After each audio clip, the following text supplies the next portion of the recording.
नाजरीन आदाब, खैर मकदम है आपका TAN न्यूज़ चैनल में। आइए नजरें डालते हैं आज की ताज़ा तरीन खबरों पर।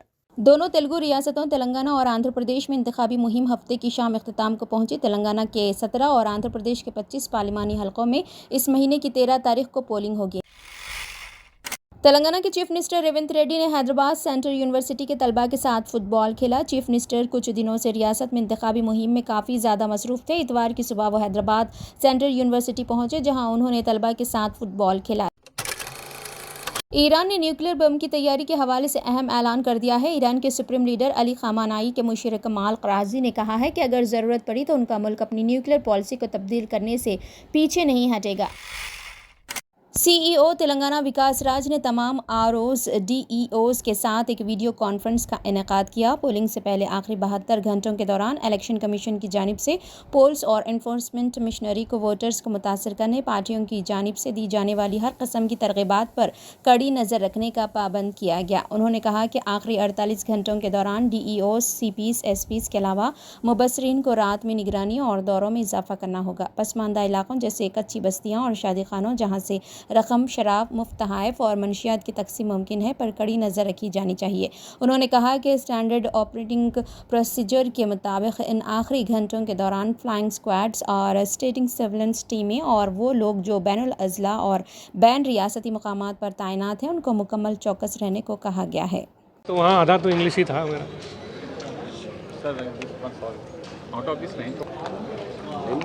4 बज गए अभी। तो 4 बजे 13 असेंबली सेगमेंट्स में प्रचार का समय समाप्त हुआ। बाकी के 116 में 6 बजे समाप्त हो जाएगा। इसके साथ ही इलेक्शन कैंपेन पब्लिक मीटिंग्स के द्वारा, माइक्स के द्वारा अब नहीं कर सकते हैं। वैसे ही दूसरी तरीके की रेस्ट्रिक्शंस भी अब फोर्स में आ गई हैं, जैसे कि कॉन्स्टिट्यूंसी में बाहर के लोग जो कि प्रचार प्रसार करने के लिए आए हुए थे, वो लोग अब नहीं रह सकते हैं, उनको कॉन्स्टिट्यूंसी छोड़ के जाने के लिए कहा गया है। तो हमारे जो पुलिस ऑफिसर्स हैं, जो हमारे फ्लाइंग स्क्वाड्स हैं, वो उन सब लोगों को इस तरह की जगहों पे, जो कि मैरिज हॉल्स हो सकता है, लॉजेस हो सकता है, तो इन सब होटल्स, इन सब जगहों पे चेक करके जो भी लोग हैं वो बाहर के ना हों, ऐसा इंश्योर करने के लिए कहा गया है।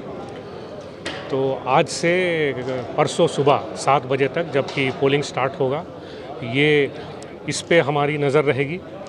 और गाँव में, वीकर सेक्शन एरियाज़ में और जनरली बाकी जगह में भी ट्रांसपोर्टेशन किसी भी तरीके के कैश का या फिर शराब का, इस तरह की चीज़ें जो कि प्रलोभन के लिए यूज़ की जाती हैं, उनका ना ट्रांसपोर्टेशन ना ही कहीं स्टोरेज की कोई संभावना रहे, इसके लिए चेकिंग भी डिटेल तौर पे चलता रहेगा। स्टेट के बॉर्डर एरियाज़ जो हैं, जहाँ पर कि ऑलरेडी हमारे टीम्स हैं, जब हमारी टीम्स हैं वो टीम्स देखेंगी, कंटिन्यू कर रही हैं और ज़्यादा अलर्टनेस पे हैं, सो दैट बाहर से किसी भी इस तरह की चीज़ें ना लाई जा सकें। आर्म्स हो सकता है या फिर कैश हो सकता है, इस तरह की चीज़ें कोई भी जो कि एक फ्री, फेयर और पीसफुल इलेक्शंस को कंडक्ट करने में बाधा बन सकती हैं, उन तरह की चीज़ों को रोकने के लिए ये किया गया है। तो कल सुबह डिस्ट्रीब्यूशन सेंटर में सारे पोलिंग पर्सनल, हमारे पोलिंग ऑफिसर्स, प्रेजाइडिंग ऑफिसर, सभी लोग को बुलाकर उनको ब्रीफ करके स्टैट्यूटरी, नॉन स्टैट्यूटरी मटेरियल दिया जाएगा और पुलिस प्रोटेक्शन के साथ, EVMs के साथ उनको उनके पोलिंग स्टेशन की तरफ भेज दिया जाएगा। इस तरह की जितनी भी गाड़ियां हैं जिनमें कि EVMs को ट्रांसपोर्ट किया जाएगा, अभी कल और कल रात में परसों रात में पोलिंग होने के बाद जब वो वापस आएंगे या फिर और भी कहीं ट्रांसपोर्टेशन।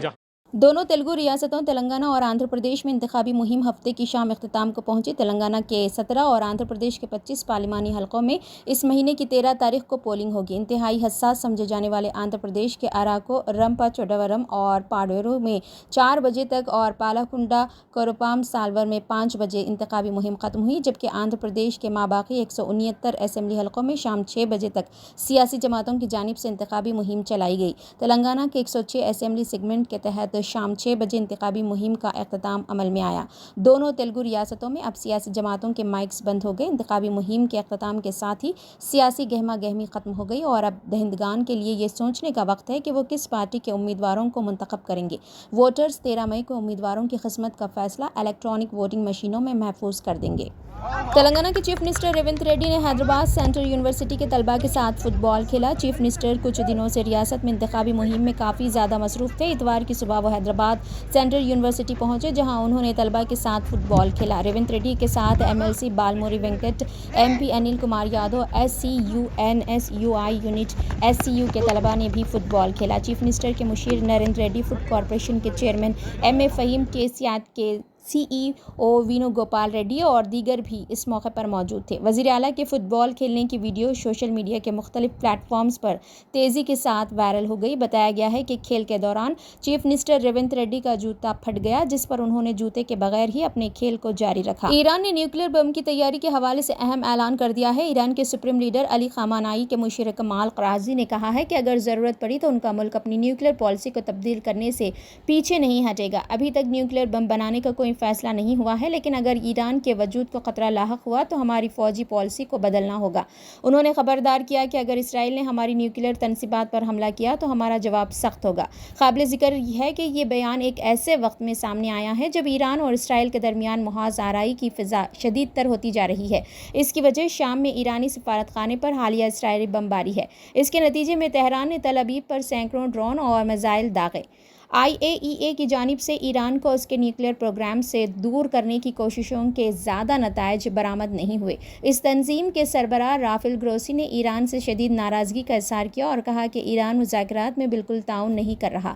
गुज़िश्ता साल ईरान के नामालूम इलाकों में यूरेनियम के एटम मिले थे। ईरान ने कहा है कि वो उनकी तहक़ीक़ात में ताउन करेगा, लेकिन ग्रोसी ने कहा कि वादा पूरा नहीं किया गया। इस तनाज़ुर में सुप्रीम लीडर के मुशीर का ये बयान कि वो ज़रूरत पड़ने पर एटमी बम इस्तेमाल करेंगे, उन्होंने सनसनी पैदा कर दी है।